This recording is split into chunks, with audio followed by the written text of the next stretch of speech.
اور جو لوگ تم سے لڑتے ہیں تم بھی اللہ کی راہ میں ان سے لڑو مگر زیادتی نہ کرنا کہ اللہ زیادتی کرنے والوں کو دوست نہیں رکھتا، اور ان کو جہاں پاؤ قتل کر دو، اور جہاں سے انہوں نے تم کو نکالا ہے یعنی مکے سے وہاں سے تم بھی ان کو نکال دو، اور دین سے گمراہ کرنے کا فساد قتل و خونریزی سے کہیں بڑھ کر ہے، اور جب تک وہ تم سے مسجد یعنی خانہ کعبہ کے پاس نہ لڑے تم بھی وہاں ان سے نہ لڑنا، ہاں اگر وہ تم سے لڑے تو تم ان کو قتل کر ڈالو، کافروں کی یہی سزا ہے، پھر اگر وہ باز آ جائے تو اللہ بخشنے والا ہے، رحم کرنے والا ہے، اور ان سے اس وقت تک لڑتے رہنا کہ فساد نابود ہو جائے اور ملک میں اللہ ہی کا دین غالب ہو جائے، پھر اگر وہ فساد سے باز آ جائے تو ظالموں کے سوا کسی پر زیادتی نہیں کرنی چاہیے۔ ادب کا مہینہ ادب کے مہینے کے مقابل ہے، اور ادب کی چیزیں ایک دوسرے کا بدلہ ہے، بس اگر کوئی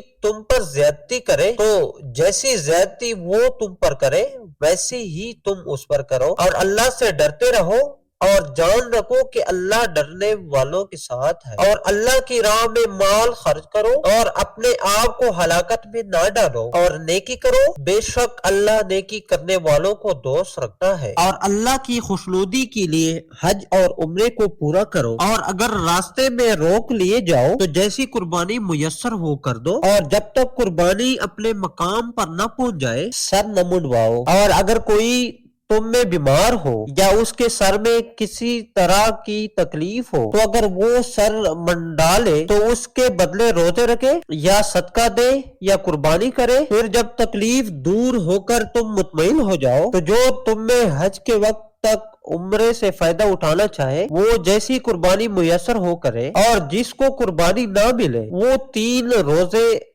ایام حج میں رکھے، اور 7 جب واپس ہو یہ پورے 10 ہوئے۔ یہ حکم اس شخص کے لیے ہے جس کے اہل و عیال مکے میں نہ رہو، اور اللہ سے ڈرتے رہو اور جان رکھو کہ اللہ سخت عذاب دینے والا ہے۔ حج کے مہینے معین ہے جو معلوم ہے، تو جو شخص ان مہینوں میں حج کی نیت کر لے تو حج کے دنوں میں نہ عورتوں سے اختلاط کرے،